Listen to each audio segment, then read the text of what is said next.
நண்பர்களுக்கு உனக்கு ரீசெண்டாக என் மச்சான் குடியிருக்கக்கூடிய வீட்டுக்கு வந்து பார்த்திங்கன்னா போயிருந்தேன். இந்த வீட்டோட ஹவுஸ் ஓனர் வந்து பார்த்திங்க அப்படின்னா குடியிருப்புக்கு முன்னால் வந்து பார்த்திங்கன்னா கார்டனுக்காக சில இடங்கள் விட்டுருந்தார்.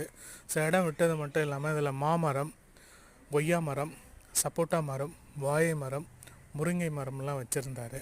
ஸோ அது மட்டும் இல்லை, அன்றாட தேவைக்கு நம்ம யூஸ் பண்ணக்கூடிய கருவேப்பிலை செடி இருந்துச்சு, பச்சை மிளகாய் செடி, தக்காளி செடி, கற்றாழை செடி, புதினா அண்டு கொத்தமல்லி செடி, சுண்டைக்காய் செடி. ஸோ இதெல்லாமே பார்த்துட்டு டெய்லியும் அந்த செடிகளுக்கு வந்து பார்த்திங்கன்னா தண்ணி பாய்ச்சிட்டு அதை பராமரிச்சுட்டு வராங்க.